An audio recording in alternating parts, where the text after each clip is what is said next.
સવારના નાસ્તામાં કે સાંજ માટે કે બાળકોના લંચ બોક્સમાં હેલ્ધી ટેસ્ટી વેજીટેબલથી ભરપૂર હેલો ફ્રેન્ડ્સ, હું છું શીતલ. તમારું સ્વાગત છે મારા કિચનમાં. આજે આપણે બનાવીશું જુવારમાંથી એકદમ ઇન્સ્ટન્ટ બની જતો નાસ્તો, એ પણ બહારથી ક્રિસ્પી અંદરથી શાકભાજીથી ભરપૂર અને ગરમીઓ માટે પેટને ઠંડક આપે, ઓછા તેલમાં તૈયાર થઈ જાય, કોઈ પણ જાતની આથો બનાવવાની ઝંઝટ વગર માત્ર 10 મિનિટમાં રેડી.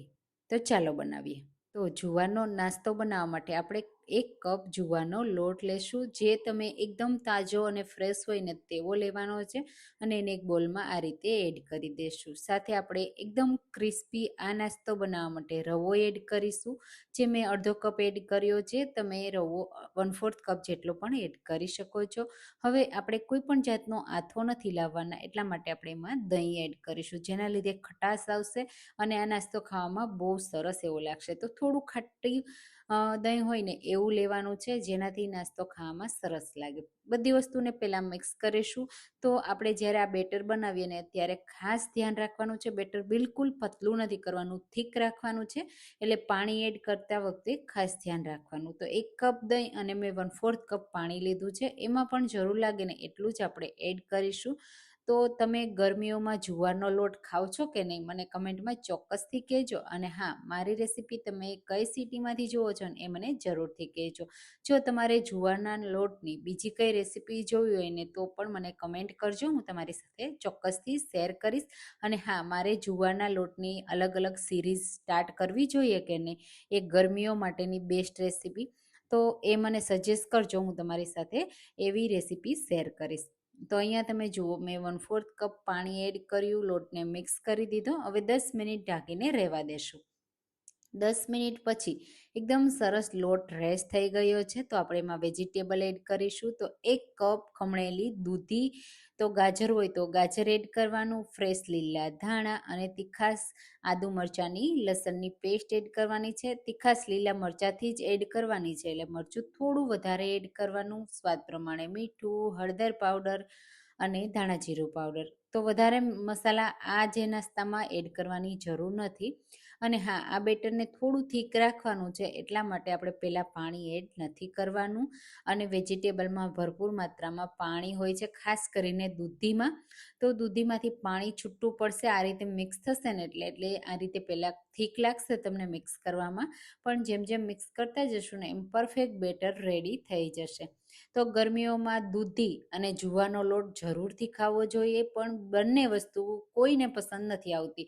પણ જો આ રીતે તમે અલગ અલગ રીતે નાસ્તા બનાવી અને ખવડાવો ને તો બધાને ભાવે, બાળકોના લંચ બોક્સમાં પણ આપો ને તો પણ એમને આખો દિવસ એનર્જી રહે અને ગરમી ના લાગે અને પાણી પણ પેટમાં ના ઘટે. આવી રીતે દૂધી અને જુવારમાંથી ઘણા બધા નાસ્તા બનતા હોય છે, તો તમે આ રીતે બનાવી શકો છો. તમે જુઓ, આ રીતે હું મિક્સ કરું છું ત્યારે બેટર હવે થોડું પતલું થયું છે, દૂધીમાંથી પાણી રિલીઝ થયું છે અને આપણું બેટર પરફેક્ટ બની ગયું છે. જો તમને ઠીક લાગે ને તો 1 થી 2 ચમચી પાણી એડ કરી શકાય. હવે આ નાસ્તો થોડું આપણે સોફ્ટ કરવા માટે માત્ર અડધી ટીસ્પૂન ઈનો એડ કરીશું. જો ઈનો ન હોય અને ઈનો એડ ન કરવો હોય તો 1 ચપટી માત્ર સોડા એડ કરવાના છે અને એમાં થોડો લીંબુનો રસ એડ કરવાનો છે અને મિક્સ કરી દેવાનું. પણ સોડા એકદમ સરસ એક્ટિવેટ થઈ જાય ને એ રીતે મિક્સ કરવાનું, એટલે જે હળદર છે ને એનું રિએક્શન ના આવે ને પરફેક્ટ કલર આવે. તો આ રીતે મિક્સ કરી દીધું. બેટર એકદમ પરફેક્ટ રેડી થઈ ગયું છે. અને હવે આપણે આમાંથી નાસ્તો બનાવીશું. તમે આમાંથી ઘણી બધી રીતે નાસ્તો બનાવી શકો છો. અપ્પમ બનાવી શકાય, હાંડવો બનાવી શકાય અને નાની નાની ટિક્કીઓ બનાવી શકાય, અને તમે એમાંથી ઉત્તપમ પણ બનાવી શકો છો. તમને જે પસંદ હોય ને એ રીતે બનાવવાનો.